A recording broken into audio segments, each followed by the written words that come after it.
Good day, beautiful soul family, and welcome back to Discovery to the Miracles Beneath the Surface. All the honor and all the glory and praise goes to our Heavenly Father in King Yeshua's name. Beautiful soul family. You know, this message is about clarity, it's about awareness, okay? And one day I was in the midst of prayer, and by the means of the Holy Spirit, I was able to get this clarity. Now, this is on, I believe, the depth level. We're not in shallow water. Shallow water would be about coming to understand that we have the Ten Commandments. Actually, that's intermediate. Shallow water would be like right there in Genesis when our Heavenly Father told Adam, and Adam told his wife, "We shall not eat of the tree of good and evil, nor shall we touch of it. Shall not touch it, shall not look at it." It's like stay away from the tree of good and evil. Don't look at it, don't touch it, don't eat of it. Hallelujah.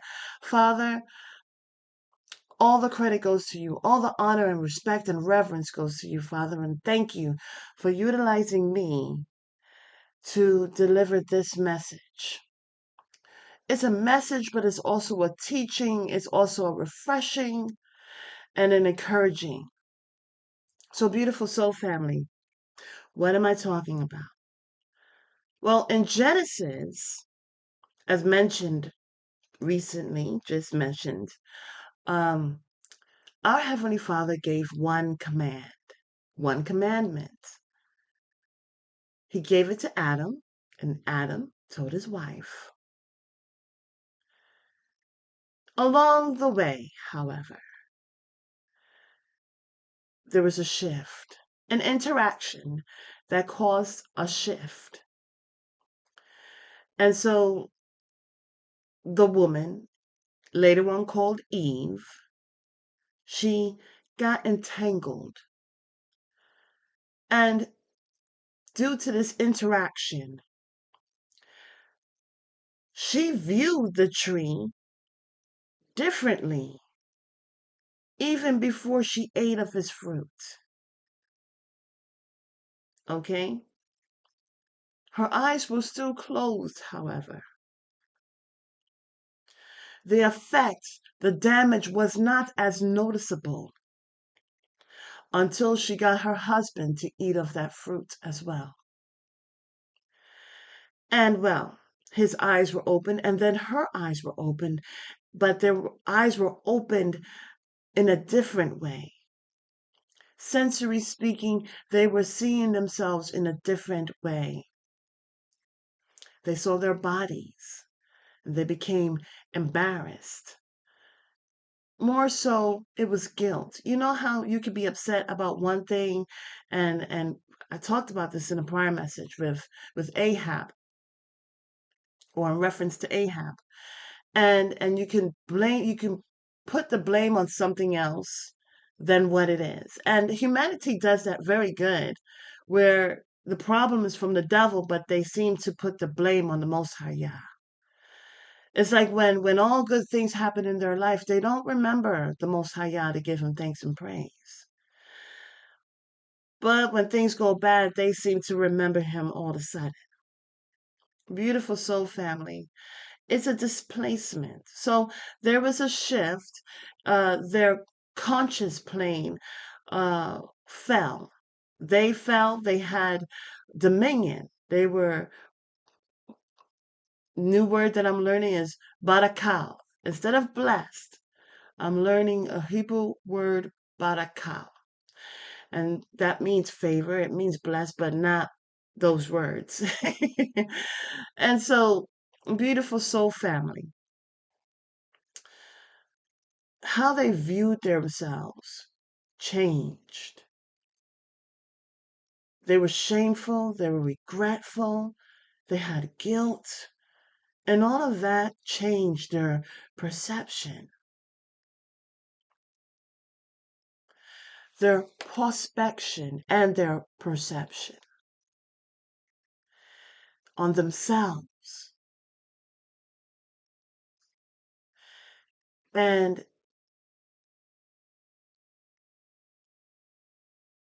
it's sad because the one that they communed with, they were hiding from,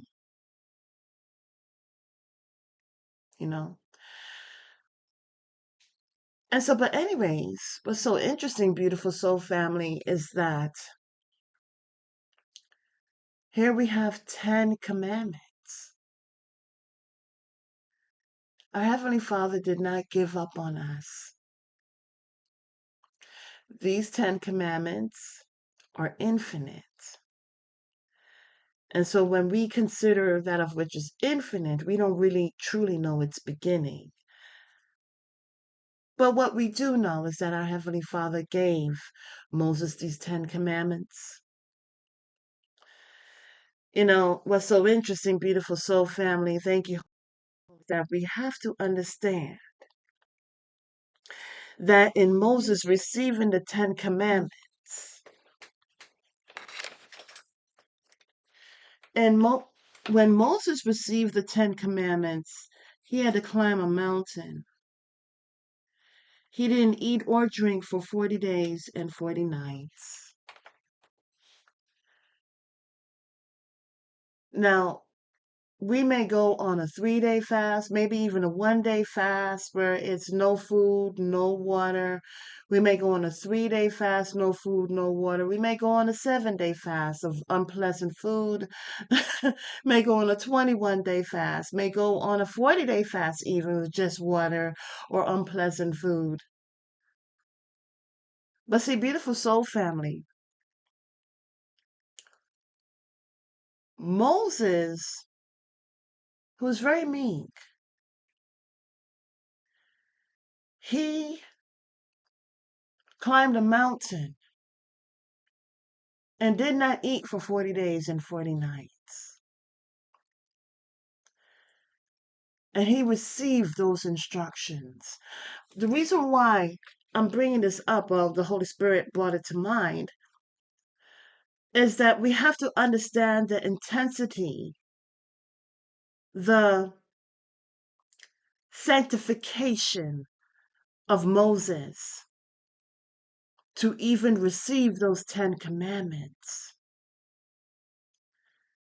And I believe, you know, in this world, there's no respect for the Most High Yah. And so there's no honor, there's no reverence, and understanding the process of how things are taking place, it's pretty much put to the back burner. But we can understand the value of the 10 Commandments. His children, I believe we are called to go into the deeper waters. So the shallow waters, understanding the first commandment of thou shalt not eat of the tree of good and evil. This was given to Adam and Eve.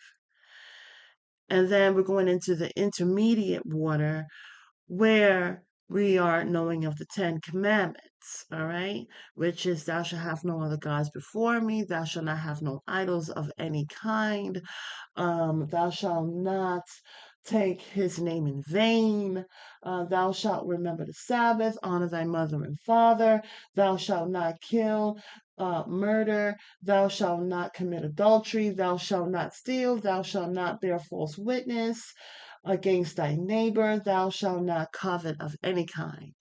No coveting. But beautiful soul family, now let's go a little deep. So when we see that our Heavenly Father told Adam and Eve, do not eat of the tree of good and evil, that fruit, that fruit brings forth evil. It brings forth causing a person to worship other gods. It causes a person to have idols and take his name in vain and causes them not to remember and keep the Sabbath holy. Do you catch my drift? That fruitage of the world will cause you to uh, disobey the 10 Commandments. And when we disobey the 10 Commandments, there we are dying in sin. Beautiful soul family. I went past 10 minutes. Oh my goodness. But beautiful soul family, the thing is this. When we look at the 10 Commandments, we see that when we fall for the manipulations, the distractions of this world, and we go ahead and go against, instead of being obedient to the 10 Commandments, we are putting forth a curse upon our very own lives. And that curse brings forth the ending of, in our life, we have an opportunity, beautiful soul family, of, we have an opportunity of repairing our relationship with the Most High Yah and our King and Savior. We have an opportunity to say, you know what? I am not going to eat of that fruit, which is going to cause me to have other gods, which is going to cause me to this, which is going to cause me to that. No, I have an opportunity of eating of the fruits of everlasting life. I have an opportunity of gleaning of the Holy Scriptures. I have the opportunity of being baptized by the means of the Holy Spirit, and by the means of the Holy Spirit, I'm able to glean of the fruits, which is love, joy, peace, goodness, gentleness, faith, meekness, self-control, patience. And when we look at that, we can say, you know what, Father, thank you for giving me an opportunity to do the right thing, the opportunity to be sanctified, the opportunity to repent and break these chains. So, beautiful soul family, when you look at the 10 Commandments, and you see that this world has confounded its own commandments. You see, these 10 Commandments are infinite. There's nothing outdated about this. When you take a look and you observe and meditate on the 10 Commandments, you realize, wait a second, Adam and Eve ate of the fruit. And here our Father didn't give up on us, but He gave us 10 commandments. He gave us a way out in which we can break these chains once and for all. And when we look at it that way, hey, you know, thank you, Holy Spirit. Sorry. But when we, remember in the very beginning, after they entangled, there was entanglement, okay, with Satan, her view changed. She started to desire after that tree, longed for it. And when we repair our relationship with the Most High Yah, our view changes. When we look at the 10 Commandments and we say, you know what, Father, thank you. Thank you for giving me an opportunity to change my life. Thank you for giving me an opportunity to safeguard me, to keep me in the hedge of protection. Hallelujah. And so this is exciting because this is a way in which our lives can be saved by doing the right thing and by eating of the tree of life. Until the next message, until the next awareness, have a beautiful and wonderful day. And may Yahweh, Yahuah, open your eyes in these changing times.